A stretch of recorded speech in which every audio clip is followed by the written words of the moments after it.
Hello everybody. This is Yoko's Anime Reactions, and let me see. Let's do part 5, I guess. Holden's craftspeople. Excuse me. Charlotte had returned from spring prayer, meaning it was now time for Wilfred to take his turn.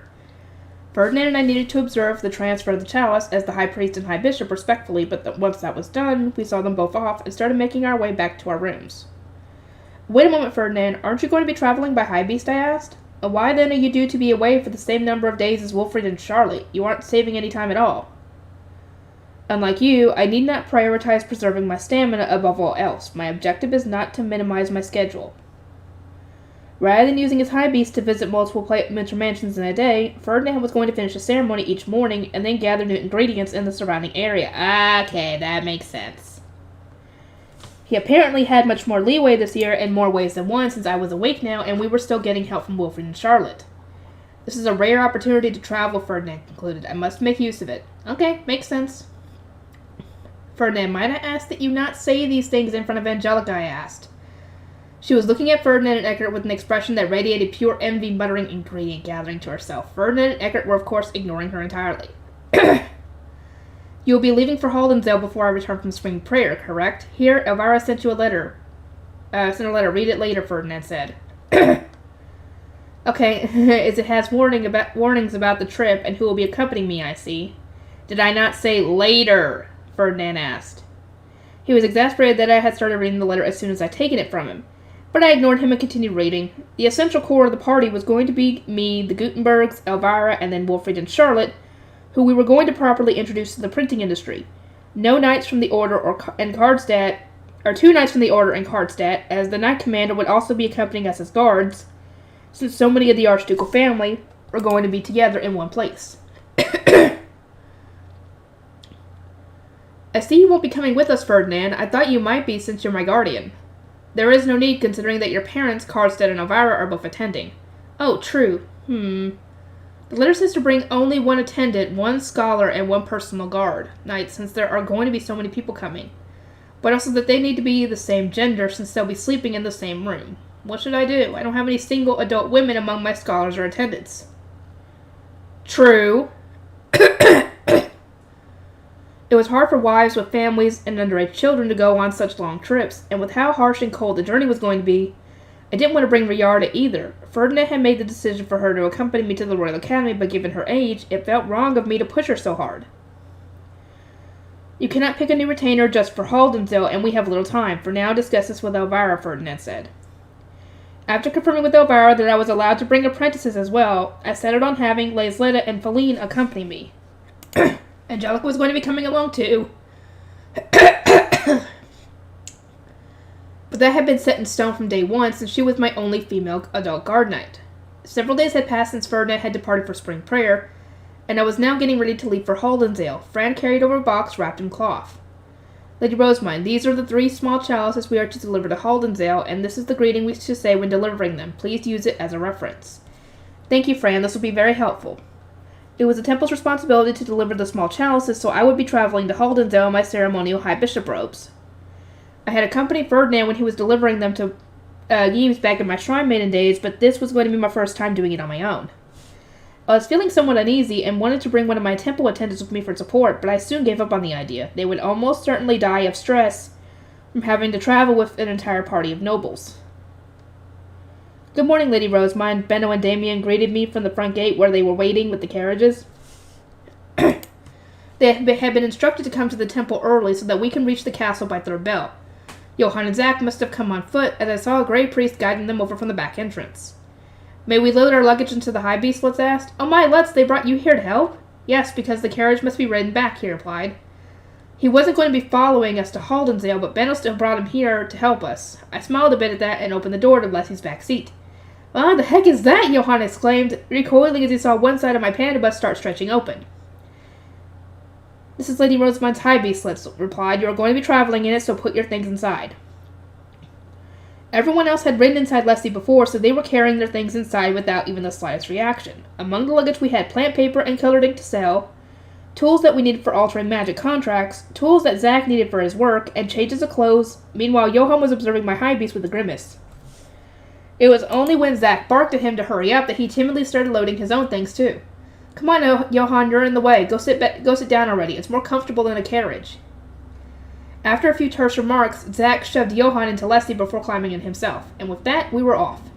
Johann kicked and screamed as we soared up into the air. It was an experience that everyone else in my high beast had gotten through themselves at one point or another, so they looked on with knowing sympathy. It was honestly quite funny. Poor Johann. He didn't get to experience it. I followed Daniel to the castle, where we were due to meet up with the others coming with us to Haldensdale. Angelica was in the passenger seat. I would need to have a guard with me when I was riding with commoners. Third bell hadn't yet chimed, but everyone was ready and waiting in front of the castle. Over 20 people in total. I came down in Leslie and started greeting them. Daniel was temporarily relieved of duty, while Laysletta rushed forward with Angelica's luggage. We leave at once, Elvira declared as the person in charge of our group, spurring a flock of high beasts to rise into the air. Wilfred was among them, riding on his own high beast, while Charlotte was having to ride the high beast of one of her attendants. And so we made our way to Haldensdale, surrounded by guard knights. Unlike when we had traveled to the castle, it was completely quiet inside my panda bus. This is around where Haldensdale starts, right? I asked. It's in the duchy's northernmost province, Benno replied. Last year, the Gutenbergs had traveled by carriage while selling books on the road on the journey, so the journey had taken them days. By high beast, however, it hadn't even taken us half a day. We soared over a thick conifer forest, and there was Haldensdale. Its southern area was covered in forest, while the north mainly had shorter trees, and was still blanketed in snow. In the middle of a wide plain was a large stone castle of ivory white, which served as both a summer mansion for Geeb Haldensdale and a winter mansion for the people of the province. Welcome to Haldensdale. We were greeted first by Geeb Haldensdale, then by the other residents of the castle. Elvira returned their lengthy greetings as our representative, after which I stepped forward with the small chalices as the High Bishop. By the grace of Flutrain, the goddess of water, the bringer of healing and change, and the 12 goddesses who serve by her side, Guduld, the goddess of earth, has been granted the power to birth new life. I pray from the bottom of my heart that the countless lives upon this mortal realm are filled with Flutrain's divine color. Indeed, Guduld, the goddess of earth, is filled with Flutrain, the goddess of water's mana.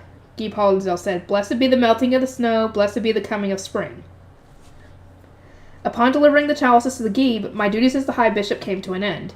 It had been a bit of a nerve-wracking experience since it was my first time delivering chalices as to a noble directly, but I had ultimately done it without issue, thank goodness. Geeb Haldensdale's attendants accepted the chalices and carried them off somewhere. They probably knew exactly where to store them. I would assume they would. I believe it best if we enjoy tea and discuss our future plans over a break, Haldensdale said. We were subsequently taken to a wide dining hall and served warm tea. It was a little sweet and unlike any tea I had drunk before in this world, but it warmed my body and soul all the same. One of Haldensdale's scholars stepped forward. After this I shall guide you all to our printing and smithing workshop, he said. We have craftspeople working there at present, so Lord Wilfrid and Lady Charlotte may see for themselves what work is being done. After that, we shall go to the scholars involved in the printing industry and sign new contracts with the planting company. Wilfrid and Charlotte received this news with tight expressions. This wasn't a sightseeing trip. It was a work trip for them to see the printing industry in action. It was going to be the first time their retainers, and Elvira for that matter, saw an actual printing workshop. They all seemed excited to be properly delving into the subject for the first time. Now then, shall we go? The castle in Haldensdale apparently had an underground area where the commoners lived, while the upper floors contained workshops and accommodations for the nobles. It felt entirely like its own little city.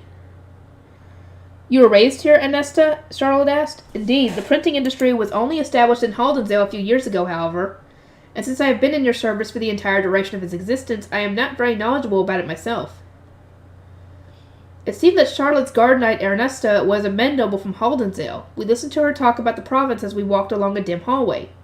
There were heavy banging sounds coming from the far end. What's that noise? Wilfrid asked, covering one ear as we came closer and closer to the sound of the racket. It's really loud. I could sense our knights heightening their guard as the rhythmic banging continued. That is the sound of printing. We only have one press working at the moment, but the banging is even louder when all three move at once, Geeb Haldensdale answered with a smile, as he opened the door to the printing room. The clamor intensified in an instant. Inside were a number of tall, muscular guys, gripping a large rod which made a loud banging sound each time they pulled it. It looked like the kind of people who would be hunting during the summer, but but at the moment they were working in clothes stained with black ink. The sight alone was enough to overwhelm those raised in the nobles' quarter. It was all they could do to watch with wide eyes. Meanwhile, a scholar involved with the printing industry began his explanation. He noted that there were 3 printing presses here, one that Ingo had brought and built himself, one that had been made under Ingo's instruction, and one they had made themselves without assistance. Only one press was being used at the current moment. This is the case for the metal letter types, the scholar continued. As commoners cannot read, we are having scholars handle the typesetting and proofreading. We were surprised to learn that in Lady Rosemine's workshop there are grey priests doing that work. These of my orphanage are all quite skilled, I replied. The craftspeople took out the printed paper, applied ink to the press, and set the next sheet in place. They had only been doing the work for about 2 years, but their movements were already like clockwork. Haldensdale treats printing as winter work. We take a break from it in the summer since we have to prioritize hunting in the north and farming in the south. Printing is something to do over the long winter, the scholar explained while going through the printing steps. Everyone listened, and the other scholars started making notes, but this was all information that I already knew, so I found myself more interested in Haldensdale's culture. Haldensdale has a hunting industry, I asked. Geeb Haldensdale nodded with the look of a man who took great pride in his work. It is our greatest duty to hunt as many fabies as possible, he said. The more fabies that get hunted in these cold lands, the weaker the Lord of Winter will be when he eventually rises. Okay, that explains why. Karsa added, offering his insight as a knight commander. Winter fabies consumed each other to grow more powerful, with the last surviving one becoming the Lord of Winter, and it was for this reason that those from Haldensdale tried to reduce their numbers as much as possible.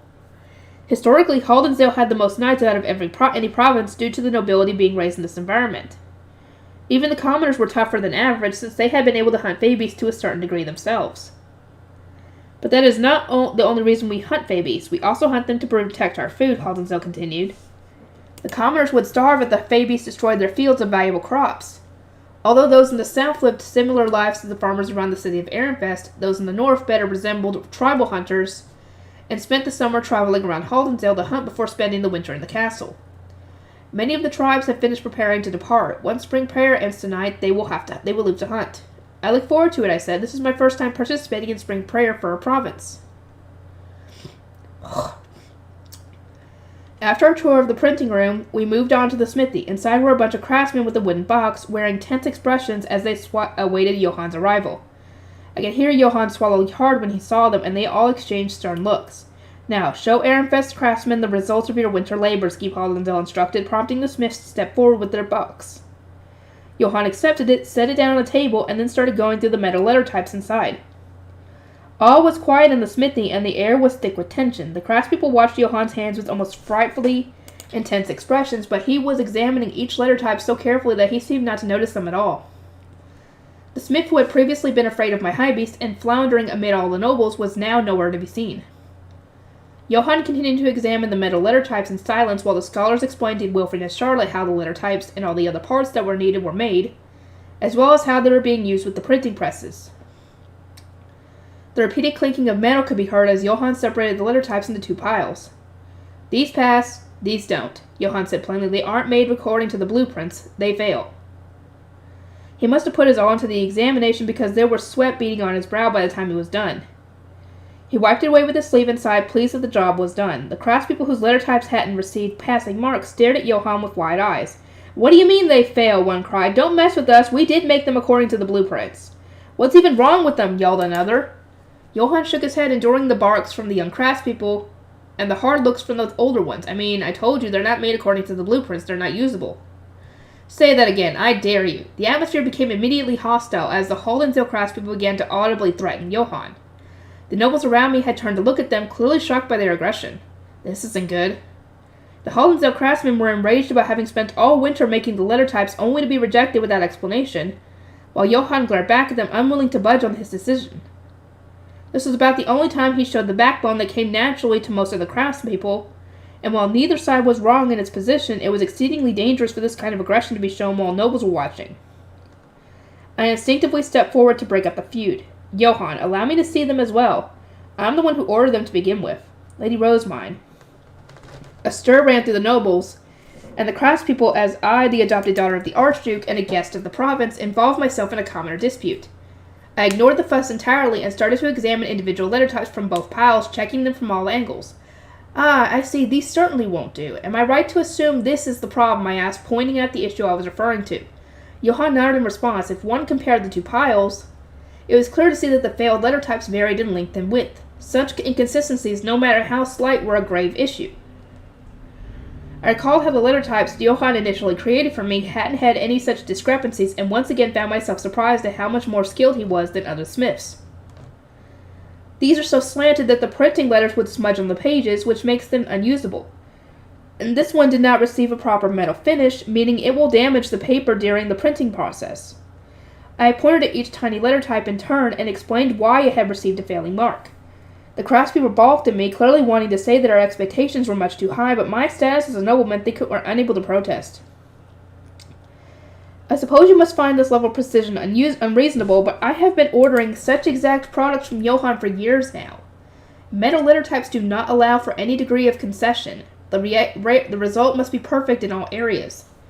As the craftspeople deflated, I turned my attention to Johann. Now, this is a problem that many craftspeople have, but your explanations are fatally lacking. In Ehrenfest workshops, you may be able to reject products without giving further explanation, as the people there know you are not much of an orator. But this is Haldensale. I imagine those making them for the first time will not understand their faults if you do not explain them in detail. But the blueprints. Not everyone can read blueprints.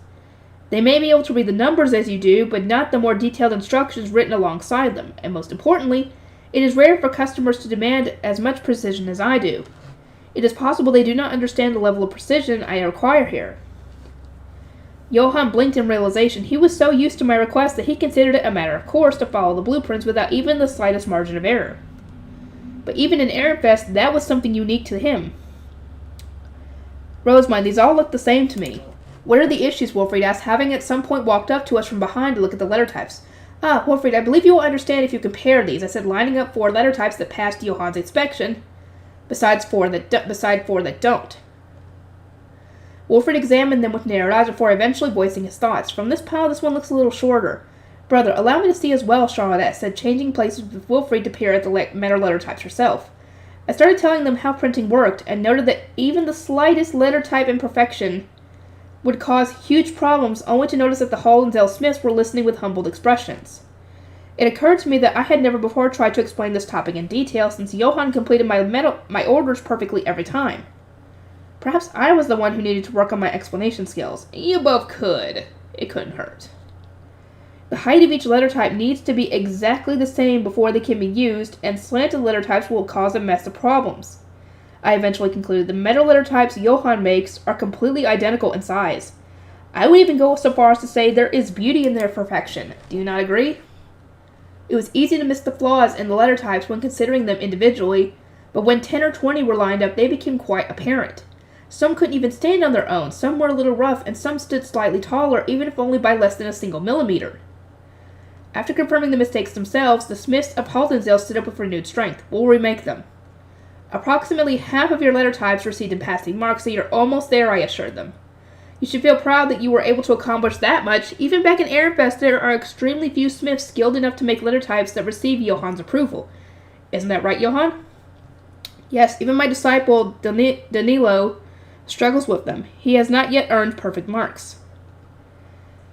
And so I place my utmost faith in Haldensale. I trust you all to take greater care when making your letter types and to secure a passing mark from Johann. And your remaining hostilities faded in an instant, and the craftspeople all put on serious faces. They were going to return to working on their letter types. So we had Zack and Johann stay behind and then start making our way to our next step. We shall now head to the Haldensale Printing Guild, the scholar guiding us said. I am the only scholar in charge of the printing industry, so I must admit there is not much there. Those from the planting company had up to this point been trailing behind the nobles, but now was their time to start working. The scholar spoke to us about the printing guild, and we were introduced to a corner of the room where the scholars worked. We were also shown several of the documents necessary for doing business with commoners. Here is our permit from the Merchants Guild. The existence of this document is what proves that the printing guild has been formed. I also have here our permit from Ob Ehrenfest and our instructions from the Geeb. Before expanding the printing industry to a new location, please check for these documents first, the head scholar explained. He went on to describe the process of obtaining the necessary permissions, establishing the workshops, doing the actual printing, and then selling the printed goods. Some very specific details of the for the production process and the problems they faced came up here, likely due to him having been involved from the start to finish. Wilfred listened intently since he was being entrusted with forming final checks, while his scholar speedily wrote everything down. Charlotte's scholar did the same, as they had been informed ahead of time that they will be doing similar work from next year onward. Feline was likewise jotting things down, having received instructions from Hartman to learn everything she would need to know as my retainer. I will now begin the meeting with the planting company, so you may all use this time to rest, the scholar concluded, gesturing Benno and Damien over once he had finished his speech. We went on our way as they smoothly transitioned into discussing tomorrow's work, returning to the noble section of the castle. Haldensale's Spring Prayer.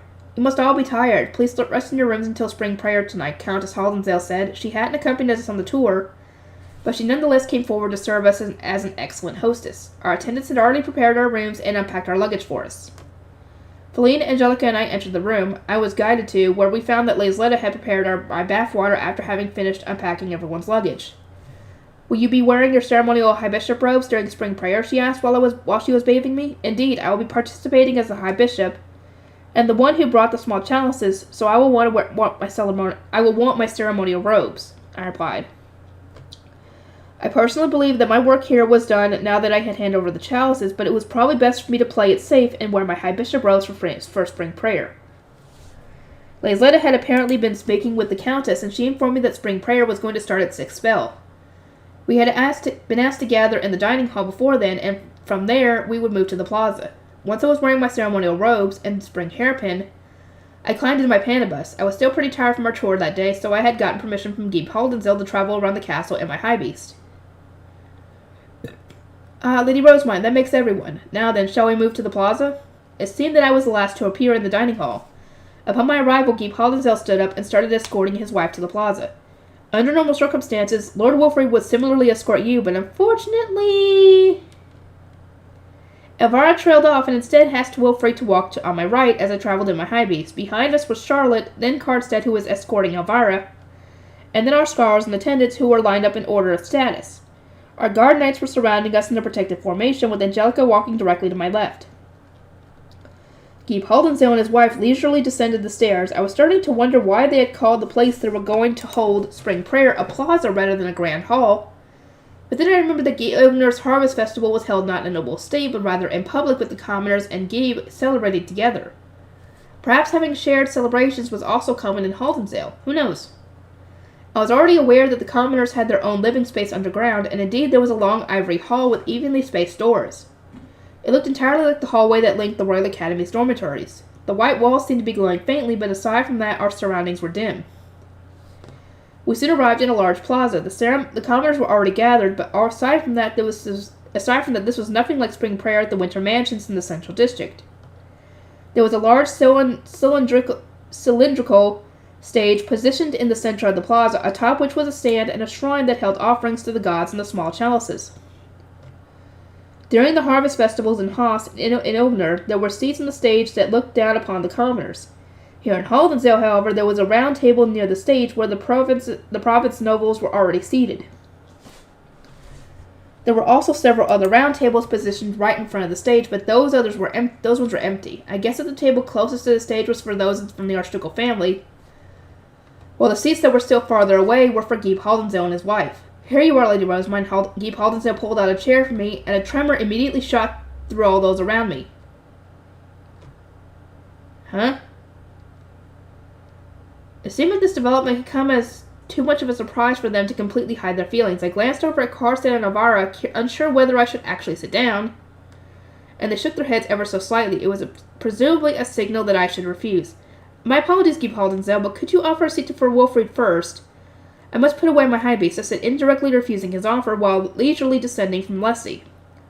Guy Haldensale gave a noticeably broader smile in response before guiding Wilfrid to his seat. He then led Charlotte to hers, and the tension in the air drained at once. Here you are, Lady Rosemine. Guy Haldensale repeated himself and pulled out the chair again once I had put away my high beast. It seemed to be fine for me to sit now, so I obliged him. The seat was just right, with the height of the cushion having been adjusted for my sake. Wolfred and then Charlotte were seated to my left, while Geeb Haldensdale and then his wife were seated to my right. Karsten and Elvira were sitting across from me. It seemed that everyone was now in their designated seats, as our scholars and attendants sat down as well. Only our guard knights remained standing behind us. Our attendants would need to work again once spring prayer began. It soon reached 6 bell, indicating the start of spring prayer. As each chime echoed through the plaza, the previous bustling commoners all fell silent. "High Bishop, please come to the stage," Geeb Haldensdale said as he stood with his wife and headed up the stage. I promptly did the same and followed after them, my head spinning at the sudden request. "Hold on a moment, I never heard anything about this. I thought my work here was done after handing over the challenges. Ferdinand, help! Fran, hold up a sign telling me what to say." Oh, dear. Oh, no, she has no clue what to do. You should have asked Ferdinand, is it going to be different? Is it the same as, spring prayer for everywhere else, or is it going to be different for me? I was like, you should have asked. Well, then again, hindsight is 20/20.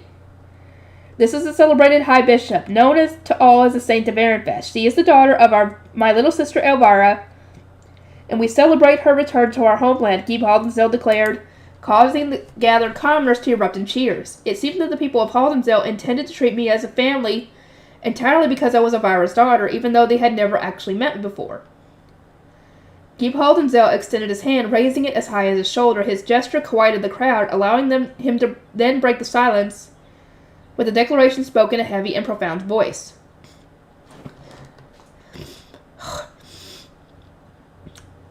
Today, the Saint of Ehrenfest has brought spring to Haldensdale. Once again, Flutrain, the goddess of water's clear streams, have pushed away Ewiglade, the god of life, and rescued Gudul, the goddess of earth. Geeb Haldensdale pointed at the chalices on the shrine, paused for a moment to look over the crowd, and then continued in a louder voice. "Sing so that the gods might hear your prayers. Dance so that the gods may know your gratitude. Blessed be the melting of the snow." Again the crowd started to cheer. The passion of the citizens who had eagerly been awaiting the end of winter was overwhelming to behold, and thus began Haldensdale's spring prayer. She has no clue what's going on. She's like, what do I say? What do I say? There would apparently be singing and dancing from this point onward. Now that the small chalices were here, the farmers who live in the south would soon be heading home, while the hunting tribes would similarly be heading north. Spring harvest was both a festival for celebrating the coming of spring and a melancholic farewell among citizens. Having merely been called on stage to be introduced to everyone, I returned to my seat without doing anything in particular. Food was brought out, and we nobles began to eat while the commoners beat drums, played flutes, sang songs, and danced around. When the commoners are done, we will dedicate our own sword dance and songs to the gods, Geeb Haldensdale informed me as we returned to his seat beside mine. Wolfred and Charlotte took the opportunity to note that they had heard similar songs while traveling between the winter mansions. What?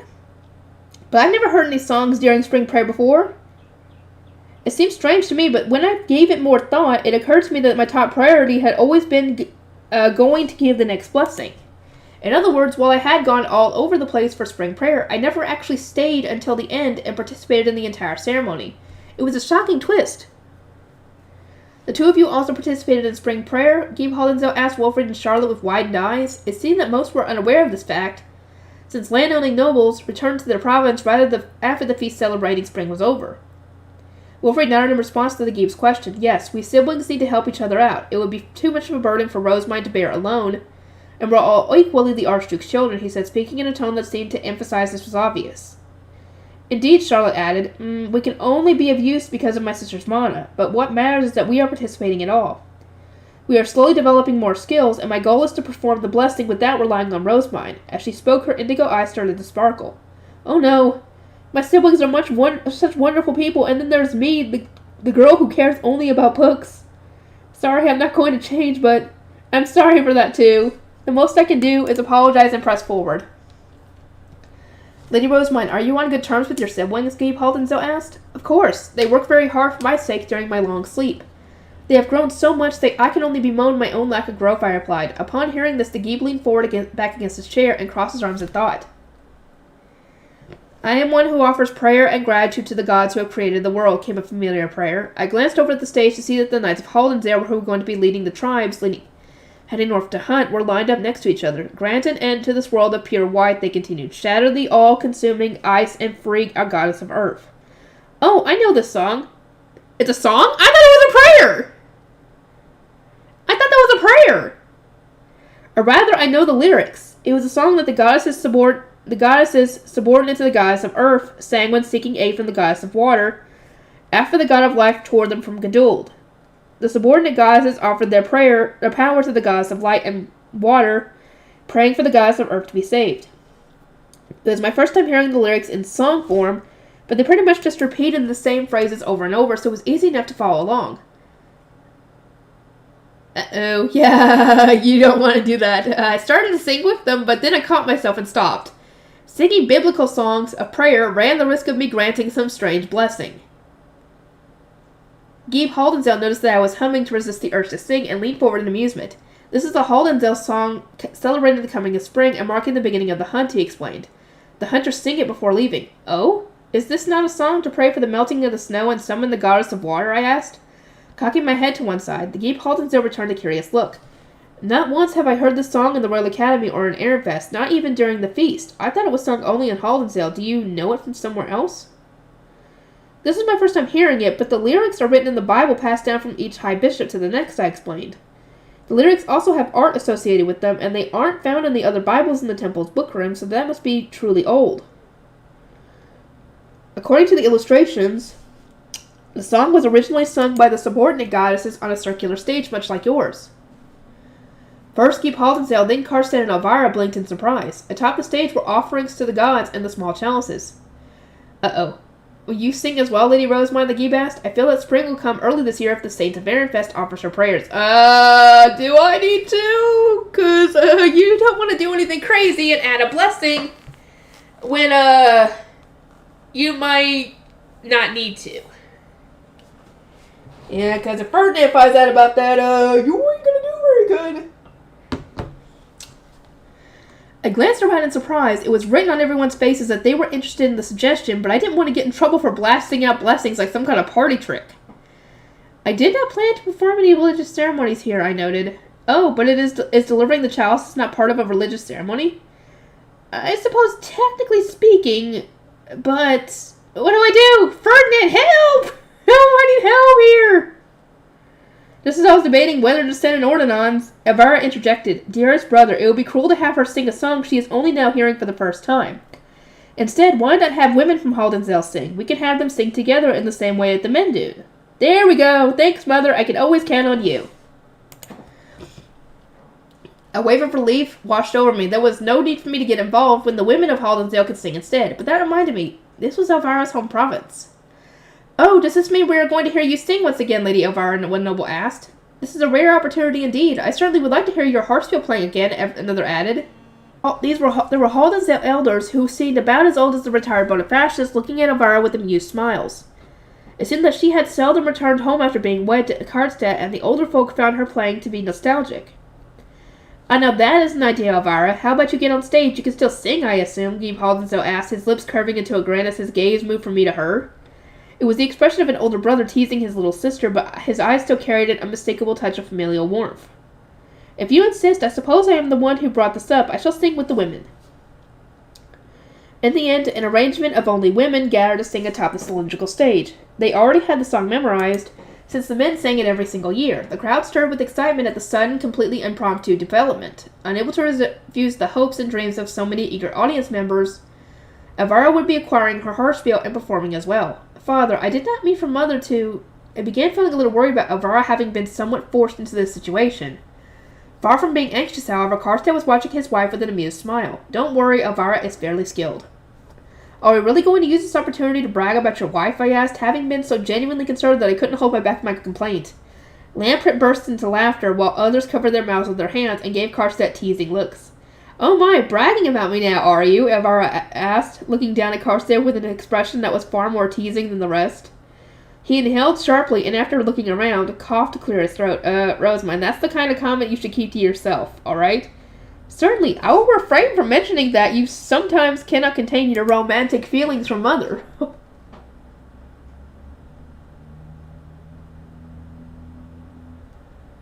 Uh-oh. But no sooner had I made that promise than Elvira gave me a conflicting request. Please do tell me more about that later, Lady Rosemine. Okay then, what's the solution here? Karstedt was putting silent pressure on me to keep my mouth shut. While Elvira smiled at Gebe Hollensdale and said that she was going to fetch her harpspiel. The Gebe returned a smile, telling her to hurry since her room was the furthest away. Wait, why is Mother going to fetch it on her own when she has attendants? That question played on my mind as I watched the sword dances dedicated to the gods. And it was only when Laysletta moved forward to pour me some fresh tea that I received an answer. Elvira had apparently insinuated that she needed some time to practice, and the Gebe had in turn said that she could perform at the very end of spring prayer, but that she would need to hurry up nonetheless. How was I supposed to understand that? I was stunned into silence, and there was nothing I could do but watch the continuing sword dance. Seeing it up close reminded me of the sword dance that Karsten and Sylvester had performed when the latter had accompanied us for spring prayer, disguised as a blue priest. I remembered them being a sight to behold, and it was for that reason that I wanted to see Angelica dance too. I made sure not to voice that desire, however. The last thing I wanted was to cause chaos here in Haldensdale on a whim. Apologies for the wait. Elvira returned with her attendants, carrying her harpspiel after the sword dancing had finished, and while the whirling was entering its final phases. She sat down and took a breath right as the performance came to an end. Spring prayer normally would have ended there, but not this year. Gebe Hollensdale stood up and announced that he wanted to have the women sing the song as per the ancient Bible passed down to the duchy's high bishops. He then introduced his little sister Elvira as the harpspiel player. Elvira climbed onto the stage with her harpspiel in hand. I could only kneel in admiration at how she did it so without so much as a trace of panic or fear, especially having been unexpectedly forced into the role to back me up. Although the women had been instructed to climb onto the stage, there was no avoiding that this was not a regular part of the festival. They all eyed each other, waiting for someone to make the first move. Even those who actually wanted to go up found themselves in a bind, since they could only do so after those who were above them in status. The Gebe's wife, Countess Haldensdale, sensed this and stood up, calling for the other noblewomen at the surrounding tables to join her. Lady Elvira is offering the sound of her harpspiel to the gods. Let us sing and pray with her. Now that the highest status woman in Haldensdale had made her move, the other noblewomen advanced toward the stage while inviting each other up. I saw some women preparing instruments instead, presumably because they weren't especially talented singers. Oh dear. Lady Rosemary, why don't you participate with us? Countess Haldensdale asked, extending a hand to me with a calm smile. For a moment, I could only blink in surprise. Hadn't Elvira sacrificed herself specifically to save me from this fate? I am not from Haldensdale, so... Nonsense. Any daughter of Lady Elvira is family here. Furthermore, having you bless Spring as the High Bishop will encourage our citizens and give them strength in the coming hunts. In other words, I couldn't try to refuse on the basis of accidentally giving a blessing. Any such attempts would just result in her saying something like, "Oh, please do bless Haldensdale." But what else could I say to her to get her to give up? I didn't have strong enough social skills to come up with anything on my own, and so I looked to Karsten for help. Cooperation and unity is important in festivals and celebrations of this kind, Karsten noted with a shrug. I understand that you may not be able to sing along because you aren't familiar with the song, but couldn't you at least stand at the podium as the High Bishop? They want me to climb up onto the stage and just stand there to boost the Gebe's reputation? In all fairness, there was no need for me to disrespect him and risk tarnishing his reputation. I climbed onto the stage with Countess Haldensdale and Angelica practically being pushed from behind. Lady Rosemine, Elvira said, her eyes widening when she saw me. It was an understandable response. Her sacrifice had ultimately been for nothing. If she had any complaints, however, they would need only to be directed at Karsten. Yeah, that was his fault. I should only be offering my prayers as the High Bishop, I explained. I wish to respect Haldensdale's culture of cooperation, but I cannot sing myself. Elvira sighed, having deduced the circumstances. Meanwhile, Countess Haldensdale instructed the women on where to go based on where the men stood, placing down stands which they then knelt upon. Lady Rosemary, please stand here, Countess Haldensdale said, directing me to a position right in front of the small chalices I had brought. Since I was standing among the other women, I could just pretend to sing and put on High Bishop airs. Having so many adult women surrounding me meant that I was actually quite hard to see, but all that mattered was that I, the adopted daughter of the Archduke, was participating as the High Bishop. I got on my knees like everyone else, rested my hands on the floor, and then listened as someone spoke a prayer I was already familiar with. I am one who offers prayer and gratitude to the gods who have created the world. Those with instruments were the first to slowly raise their heads and stand up. They lined up around the edge of the stage with Elvira at the center. Elvira plucked a sharp note on her harpspiel, and from there the music began. More harpspiels soon joined in, as did several flutists, creating an impressive overture. The singers then gradually stood up in time with the music, with Countess Haldensdale standing in the very middle. Grant an end to this world of pure white, smash the all-consuming ice, and free our goddess of earth. Oh crap, they started singing. It seemed that everyone from Haldensdale knew the song well enough to begin together without even needing to rehearse things first. I wasn't quite so fortunate, though, as I completely missed my cue to stand up. Still on my knees, I desperately racked my brain trying to figure out a good time to stand. Getting up now would make me stick out for sure, but I didn't have any other ideas. Maybe it would be best for me to keep kneeling and make it seem like I was praying? I guess? It's just her doing this on the fly! Oh, what is Ferdinand going to think about this when he hears this? I decided to do just that, listening carefully to Elvira's harpsichord playing and everyone singing. Let us send our prayers to the gods, Countess Haldensdale declared once the singing was done. She was naturally leading into the part where we would all pray to the gods. Now, having finally found my opportunity to stand, I sprang up onto my feet. I managed to raise my hands in prayer at the same time everyone else did. Praise be to the gods. In an instant, I felt my mana being sucked out of me. Oh, no. Here we go. A massive green magic circle lit up beneath us, having apparently been sketched into the cylindrical stage to begin with. What? Okay, not good. What? Everyone watched with wide eyes, their mouths agape as the magic circle slowly rose above even the tallest person's head, reaching over 2 meters high. As we looked up in awe, the magic circle suddenly paused. In the blink of an eye, it got sucked into the chalices that were directly beneath it, almost immediately being replaced by pillars of green light. A moment later, several of the women who had been staring up at the circle in a daze, like everyone else, abruptly collapsed, dropping to the ground without any warning whatsoever. It came as such a surprise that I inhaled sharply. What in the world? Cries of surprise and fear rang out. Not all the women had collapsed. Some, such as Elvira and Countess Haldensdale, remained on their feet, while others had slumped down into a sitting position, looking sick. Lady Rosemont, are you okay? Angelica shouted, cautiously eyeing our surroundings with one hand on Stenlook. I responded that I was fine, while likewise looking around. I could see the knights rushing over, their expressions a mixture of shock and grave seriousness. Carstairs reached us first, having been sitting the closest. He leaped onto the stage, ignoring the stairs to save time, and rushed straight toward me. Rosemont, are you okay? I don't feel unwell in the least. That magic circle has to be responsible for what even happened. I had also cleverly deduced that the magic circle was responsible for the collapsing women, but I couldn't work out what had actually happened, so I just shook my head.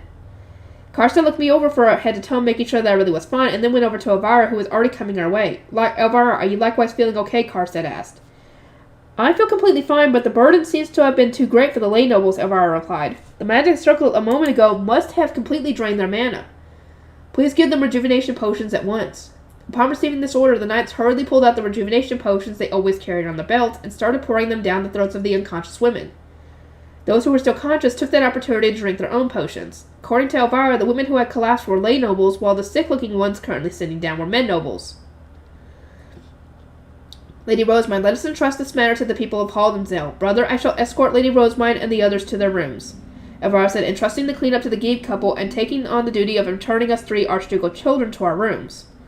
Carstairs and two others guarded us on the way, while Wilfred and Charlotte looked at me with worry. Rosemont, are you all right? Sister, are you okay? I'm quite all right, I replied. It seems that the issue rose from the magic draining circle, or the circle draining mana, but I am personally well suited for such a situation.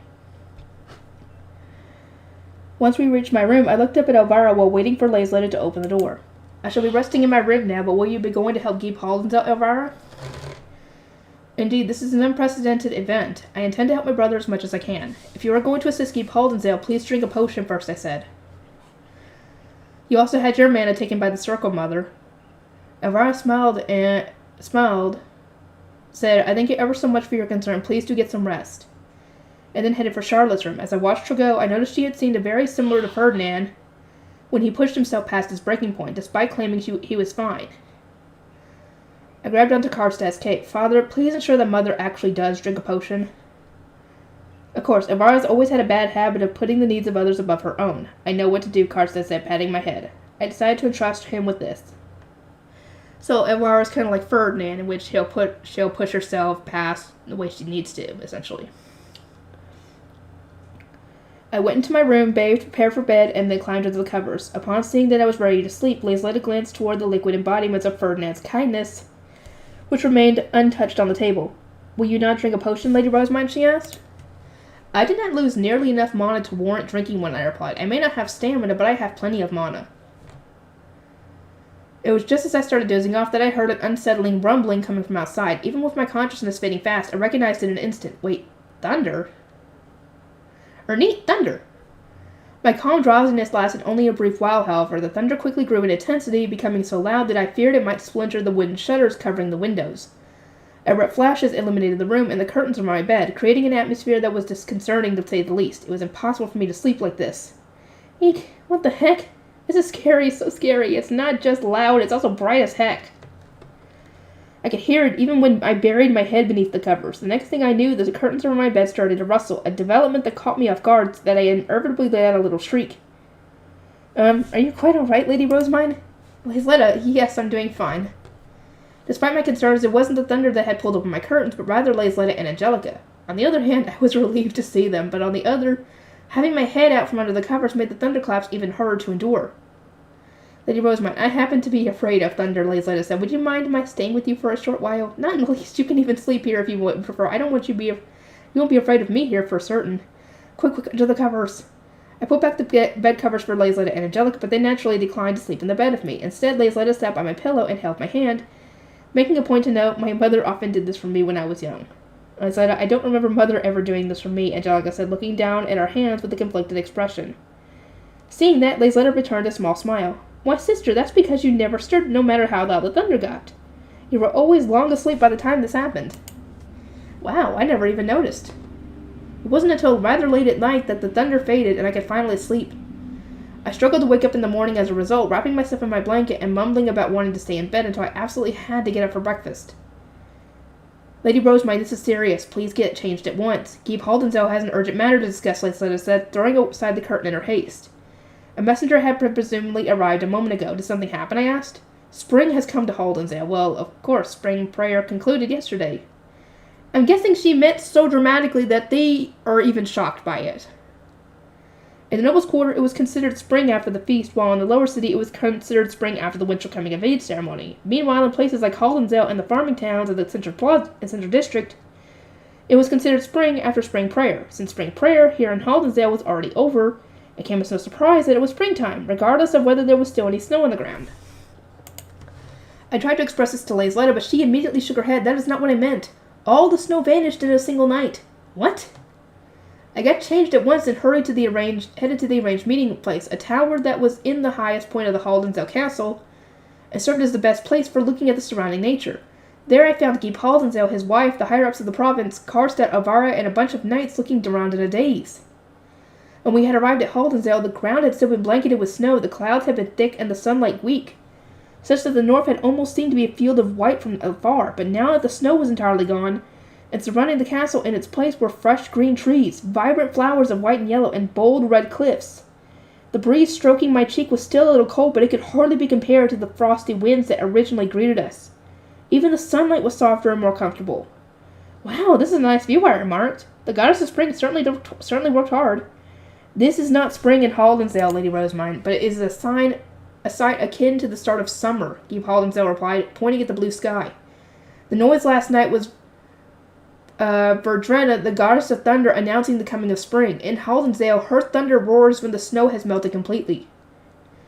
Although Verdrena was called the goddess of spring, in Haldensdale, where the snow lasted for such a long time, her thunder ended up representing the end of spring and the coming of a short summer.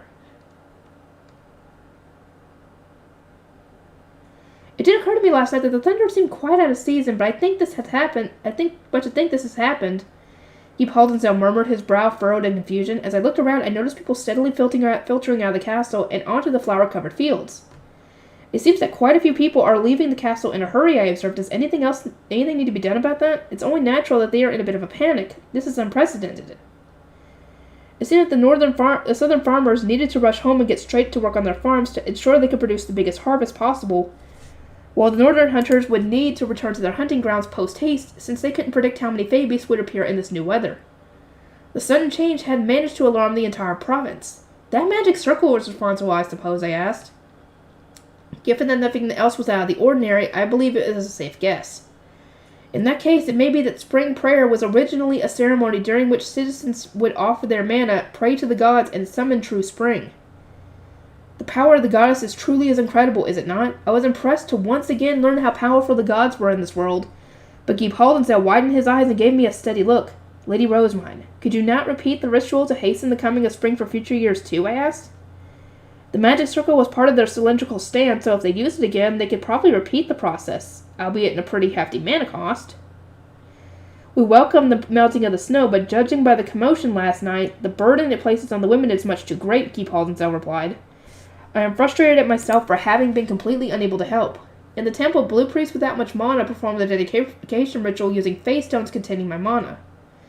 I doubt if this ritual strictly forbids the assistance of men, so it should work if men similarly give lay noble women face stones with their mana, I suggested. Everyone turned their heads to look at me, having apparently never even considered giving their mana to someone else. To think such methods are used in the temple, Geep Haldenzel mumbled, we shall put some thought into it. It was then that Karstead, who had been looking around, narrowed his eyes and pointed at something in the distance. Geep Haldenzel, what is that? He asked. I used enhancement magic to enhance my eyesight and looked where Karstead was pointing. I could see a tree glowing gold in the distance. That is one strangely colored tree. Is it a fey plant, perhaps? I wondered aloud. Indeed, Geep Haldenzel replied. That is a Blenrus, a rare source of sweetness in Haldenzel. Under normal circumstances, it is forbidden to share Blenrus with those who are not from Haldenzel, but I imagine the citizenry will not protest them being presented to Lady Rosemine, she who brought True Spring to Haldenzel. Would you like to bring some home with you? Blenrus fruit can also be used as an ingredient for rejuvenation potions. Ferdinand would love it! It is exceedingly rich with mana, making it both valuable and expensive. It seemed that a Haldenzel specialty was sweet tea brewed with Blenrus leaves.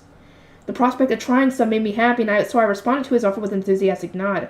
I thank you ever so much, Geep Haldenzel. So long as we have the knights here, we should not encounter any danger while gathering. Things in Haldenzel had gotten extremely busy, but we couldn't leave before the planting company finished their work, which was due to take a few more days. In the meantime, Geep Haldenzel took the visiting knight's order on a journey across Haldenzel under the just cause of acquiring Blenrus fruit for me, during which he apparently hunted Fabius like crazy. Eventually, when Karstead returned, he muttered something about Geep Haldenzel having cleverly exploited him using methods that were very similar to Elvira's. As a result, Karstead had ended up being used before he had even known what was happening. Well, what can you expect from Elvira's older brother? And this is a Blenrus fruit. We departed from Haldenzel a short while later with Wilfrid, Charlotte, and I each receiving 2 of the mysterious glowing golden fruits as souvenirs. Johann and Zach both seemed sad to go, but they said their goodbyes to the other Smiths with handshakes and bright smiles. Those from the planting company had similarly finished their paperwork faster than planned, which came as a relief to everyone. On the way back to Ehrenfest, I blinked in surprise after seeing that the blessing the small chalices had given applied only to Haldenzel. When seen from above, the province border was quite distinct. There were still visible patches of snow in the forests of the province immediately to the south. How unusual, I said. I think you're the most unusual of all, since you're the one who makes all these unusual things happen, Angelica commented. She's not wrong. Upon hearing this remark, all the Gutenbergs in the back expressed their universal agreement. They agreed completely. Oh, here we go, the creation magic. Here we go. Yeah, Ferdinand's gonna love those freaking fruits. And Twickum.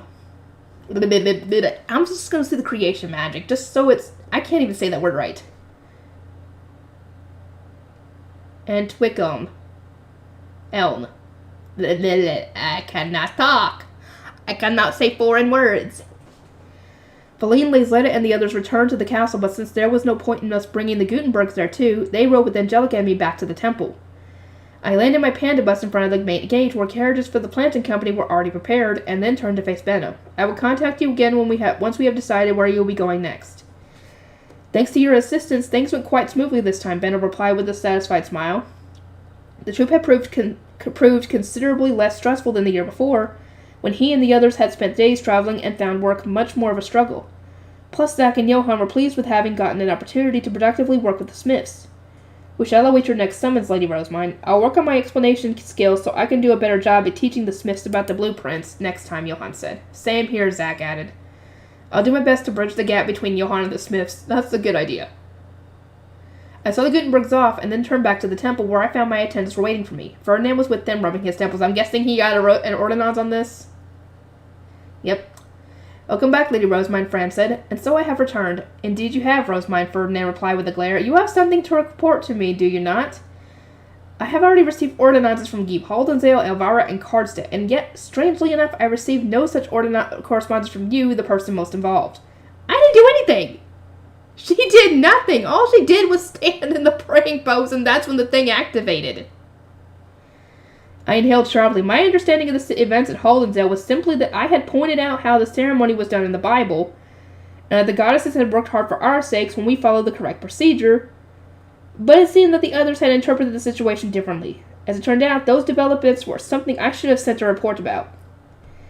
I shall send for you once I am changed, I said. Quite. Your chambers are better for discussing matters concerning the High Bishop's Bible, Ferdinand replied. He then turned around and walked away.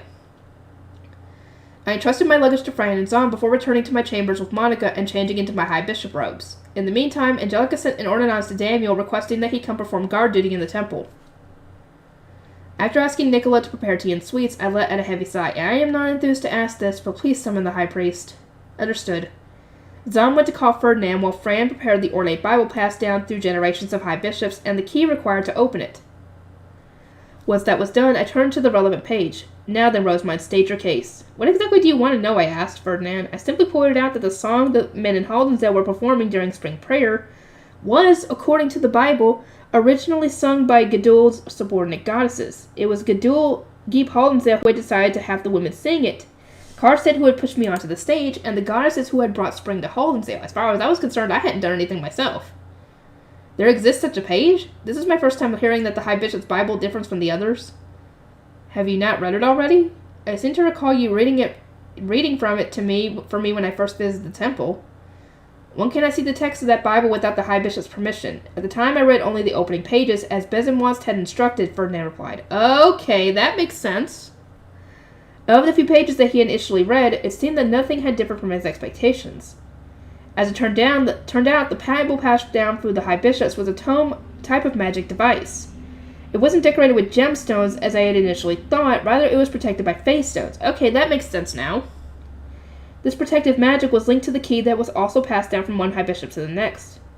It's quite common for the content of religious scriptures to be changed over time, whether it be to simplify the transcribing process, replace archaic words with ones that can actually be understood, or censor problematic content under political pressure, I explained. One must compare books thoroughly to notice these differences.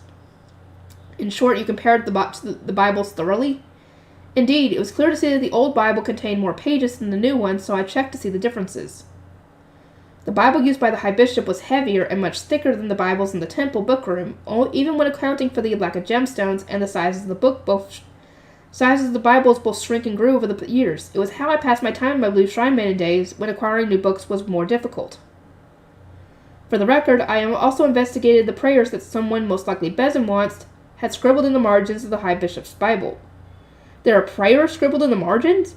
He added them so that he could pray during ceremonies even when he forgot the words. I investigated the other Bibles to see if they likewise contained these notes, and discovered that the scribbles tended to be on pages that the newer Bibles lacked. Show me the result of your investigation. You doubtlessly made notes as you compared them, no? Ferdinand asked. He had a perfect grasp on how I thought, and as annoying as it was, he was right. There were several things I had noticed and written down. Will you not be investigating the Bible yourself? I asked. If you need my permission, I am more than happy to grant it. I will if the opportunity presents itself. Because of a certain someone, however, there is a veritable mountain of other things that I must research first, he said, fixing me with a harsh look. Not my fault here. I decided to play dumb. Those who want to dwell on things instead of simply accomplishing their goals and moving on without a care in the world sure have it rough. This recent discovery might just save Ehrenfest, Ferdinand continued. There are many provinces that will benefit enormously from spring prayer, hastening the arrival of spring. Ehrenfest was a brutally cold duchy, and many of its provinces were forced to endure long winters buried under deep snow. Managing the arrival of spring would apparently be a huge help to both farmers and the nobles collecting their taxes. I see. Geep Haldensdale certainly was overjoyed. He gave me blenrus fruits as thanks. Blenrus fruits, you say? Those are rather rare, Ferdinand said, his eyes widening. I knew it. They were earth materials. They were earth materials from a fey plant that was rarely seen. Geep Haldensdale said the same. I received 2. Would you like one? I asked, pulling out the golden fruits from my luggage. Ferdinand glanced between the Blenrose and me, his suspicion clear on his face. What are you planning? I am told it can be used to improve rejuvenation potions, so I thought you could possibly use it when making another batch. Very well, I shall accept your gift. Sylvester and the others will need rejuvenation potions to store mana in the foundation for Entwit from the creation magic. Although I hadn't requested it outright, Ferdinand seemed to understand what I wanted him to that I wanted him to add a little more kindness to his rejuvenation potions. It seemed that the entire Archducal family was going to be surviving on them for a while as we offered up all of our mana. We shall go to the castle once the improvements to the potions have been made. Spend the time until then storing as much of your mana in these face stones as possible. Ferdinand continued, handing me a pouch of empty face stones and some potions. And so, as requested, I got to work filling up the face stones. You know, this is actually harder than the dedication ritual and spring prayer. A lot harder. Ferdinand spent several days in his workshop finishing the improvements, after which he informed me that we were going to the castle. We put the improved potions and my bag of face stones inside Leslie before setting off. Norbert was already waiting for us when we arrived at the castle. He guided us to the Archduke's office, where we were going to be discussing the creation magic. You stored up more mana than I thought, Sylvester said after seeing all the mana-filled face stones I had brought. Using these, we should be able to do the creation magic after just 2 more days of saving up. It seemed that while we children had been traveling around the central district for spring prayer, Sylvester and Florencia had been busy storing up their mana, downing as many of Ferdinand's ultra-nasty potions as was necessary. You can actually take those things? Good lord, dude, you have an iron stomach and no taste buds. Please do remember to inform the lower city of the exact date and time the creation magic is due to be performed, I said. Once the soldiers and the merchants guild are told, they can pass this information on to the commoners. It will no doubt take some time for the news to fully circulate, though. Makes sense. I'll settle on 5th bell 3 days from now. Karstedt informed the soldiers. Avara can contact the merchants guild. Understood. From there we went to the minor replenishment hall, where we were going to be pouring mana into the Foundation's magic. It was a fantastical room that contained a massive floating face stone with an armillary sphere-like arrangement of glowing magic circles spinning around it. We'd each brought a cup so that we could drink the rejuvenation potion. I could see Ferdinand preparing it in the corner as he set down a pitcher. The pouch of face stones was also ready so that Wilfried and Charlotte could use them to participate. All right, Wilfried, Charlotte, you're up first, Sylvester said. Ferdinand and Rosemine will go next, then me, Florencia, and Bonifacius. Having multiple people gather together and spell their mana while offering the same prayer resulted in an increase in the flow of mana. This made the offering process more effective, but in cases where there was a significant mana disparity between those praying, it also ran the risk of gravely endangering those with less mana. Splitting into teams wouldn't have been necessary if we had instead worked at a more comfortable pace, offering our mana only once per day. But we needed to pour in as much as possible, and this was the most efficient way to go about that. I am one who offers prayer and gratitude to the gods who have created this world, Wilfried and Charlotte said together, kneeling atop a magic circle and praying with the face stones containing my mana in hand. They had similarly used face stones to replenish the Foundation's magic for the Archduke Conference during the 2 years I was asleep, so they already had experience with the process. I stood by the wall in silence. This was my first time watching someone else offer a prayer like this. Their mana wavered such that it looked as though colored streams were rising from their bodies. A light green mist was coming from Wilfried, while a light red mist was coming from Charlotte. I assumed those were the colors that the face stones would have turned had they dyed them themselves. The thought reminded me that lots of my family had mentioned a yellowy mist coming off me when my mana had gone on a rampage. There, Charlotte eventually said, at which point she and Wilfried let go of their face stones. She then stood up slowly and walked over to the wall, her breathing so labored that her shoulders were heaving. Wilfried seemed to look a little less strained, though, as though he could have kept going. Cups, Ferdinand said, readying the picture. Charlotte and Wilfried needed to drink the rejuvenation potions to recover their mana, but they recoiled at the thought nonetheless, having already endured its taste during spring prayer. Once they were holding out their cups, Ferdinand poured them each a dose of the potion. Wearing an expression of pure resolve, Wilfried took a large gulp of the potion and then looked at the half-empty cup in surprise. This is actually pretty sweet, he said. It doesn't burn my throat at all. I improved it using a blend roast fruit, Ferdinand explained. Extend your gratitude to Rosemine, who gifted the valuable ingredient to me. Good job, Rosemine. I'll give you my blend roast too, Uncle, so please make more of those potions for next time. It sounded as though the new concoction was exceptionally pleasant to drink, and the beaming smile Wilfried wore as he downed the rest attested to that. Charlotte brought her own cup to her lips before swallowing with wide knives. With potions like this, mana replenishment is not bad at all, she said. Sylvester and Florencia's expressions softened as they watched their children rejoice over the improved potions. They had just finished chugging the ultra-nasty version, so the flavor being improved was good news for them as well. We are up, Rosemine. Right. I performed the mana replenishment with Ferdinand and then drank the improved potion. It was sweet and with a somewhat medicinal taste, much like the children's cough syrup I was used to from my Arano days. But compared to the revolting bitterness of the previous recipe, it was rather easy to chug it down. Holy cow! Blend roast fruit or something else. Geeb Hall himself, thank you so much. As I was mulling over the new potion, Sylvester, Florencia, and Bonifacius started performing the mana replenishment themselves. Once they were done, it was time for Wilfred and Charlotte to start again, and we repeated this process one team after another. It was when we reached our third cycle that my head started to spin. I crumpled down, no longer able to stand, and started gripping my head. Given your stamina, I assumed that you would reach your limit around this point, Ferdinand remarked as he held out a cup to me. You should stop for today. I nodded and took a generous swig of the potion. Although I had enough mana to continue, my body simply couldn't keep up. Wilfred and Charlotte were much livelier since they were just using face stones. Ferdinand, is Rosemine okay? Bonifacius asked. She'll be fine once she finishes her potion and gets some rest. Ferdinand replied, although his assurance wasn't enough to ace the anxious eyes peering down at me. He glanced between the two of us before taking my now empty cup and setting it aside. Then, out of nowhere, he picked me up in a princess carry and proffered me to my surprised grandfather. Bonifacius, please extend your arms like this. I will hand her to you. What? Bonifacius examined Ferdinand closely and then attempted to replicate how he was holding out his arms, like this. Ferdinand then haphazardly dumped me into them. Bonifacius' arms twitched. Bonifacius, I shall entrust Rosemine to you, as there are other things I must carry. You may leave the mana replenishment hall first, though do take care not to move your arms. She is going to be fine once Riarda has her. Indeed, understood. I will take great care. Here we go, Rosemine. I nodded in response, sweating nervously as Bonifacius started walk toward the door with uneasy steps. Is everything going to be okay, Grandfather? I couldn't help but wonder. It felt as though he was going to drop me. I'm guessing he's not used to carrying a person like that.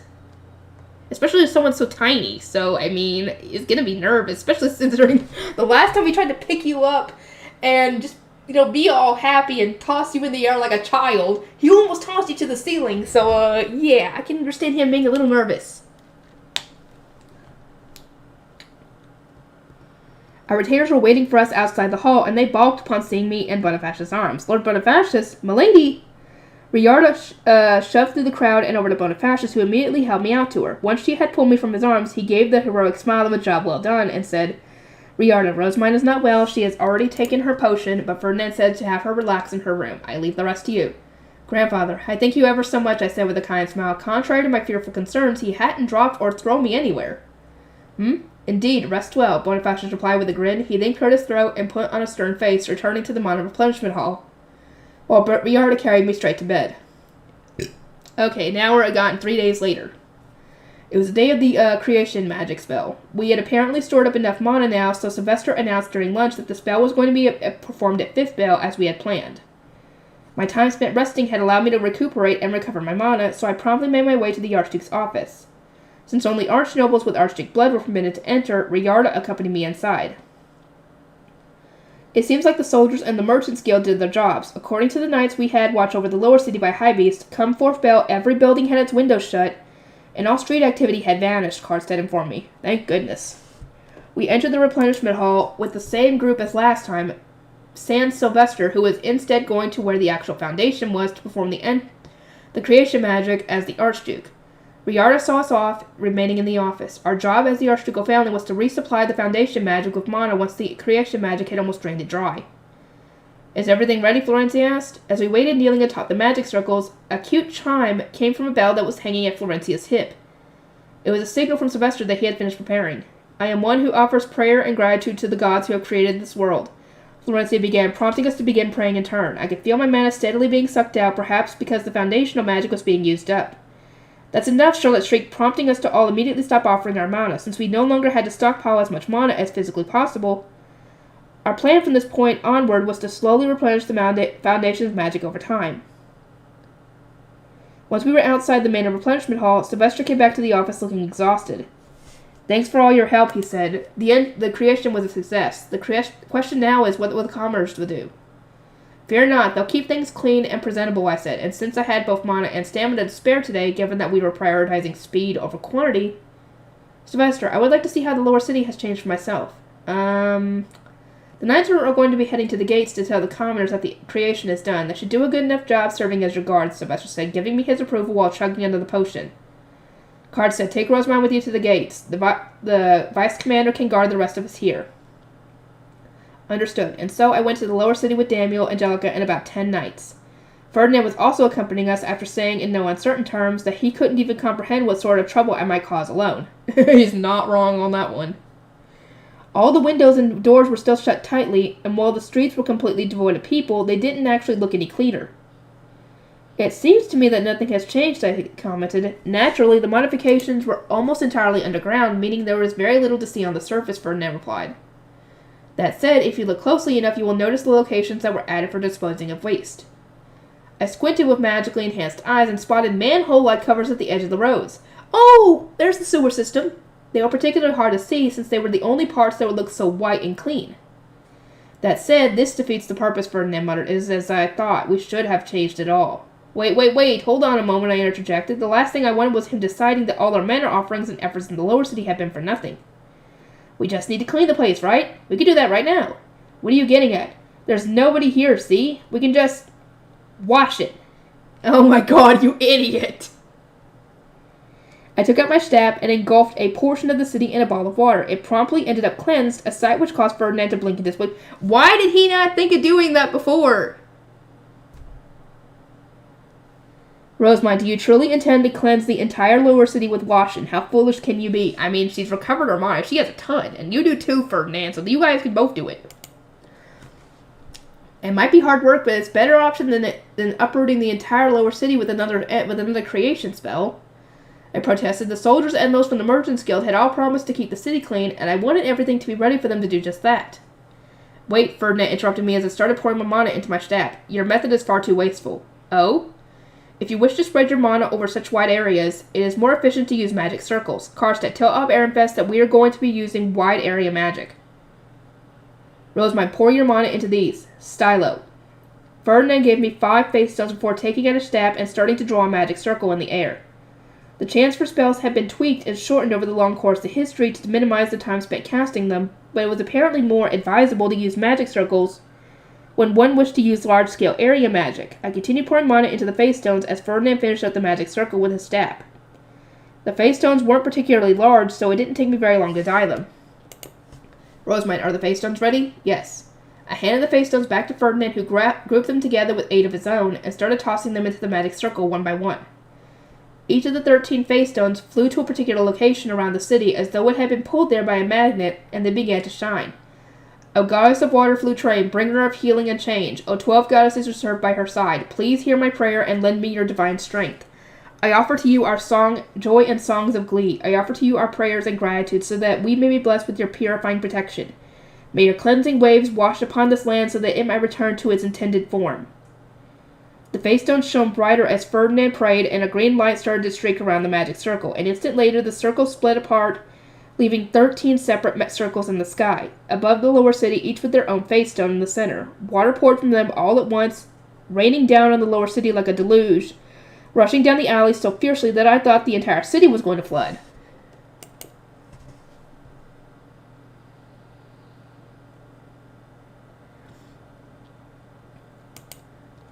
Despite my concerns, however, the water didn't even last 10 seconds. It disappeared in an instant, and the lower city was gleaming once again. The ivory stone parts of the building were as white as the noble's quarter, and even the wind stories the commoners had added on top were no longer covered in a layer of grime. Wow, Ferdinand, that was amazing, I exclaimed. It was your mana they used. I never could have done something like this without you. Isn't that right, Father? I asked, turning to Karstedt with giddy excitement over the now sparkling lower city. I thought the two of you were exhausted of mana after that creation, Karstedt replied with a wry smile. Seems like I didn't have to worry after all. Ferdinand deserves all the credit for that. The Blendroos fruit made his potions easier to drink, meaning they are now even more amazing than before. And yet your stamina is as lacking as ever, Ferdinand remarked. You are too excited to notice it now, but you are going to feel the consequences if you do not rest soon. Once we had informed the gate soldiers that the creation was done, I returned to the castle in an excellent mood. The feeling was short-lived, however. As soon as I went back to my room and started to relax, I collapsed. It was just as Ferdinand had warned.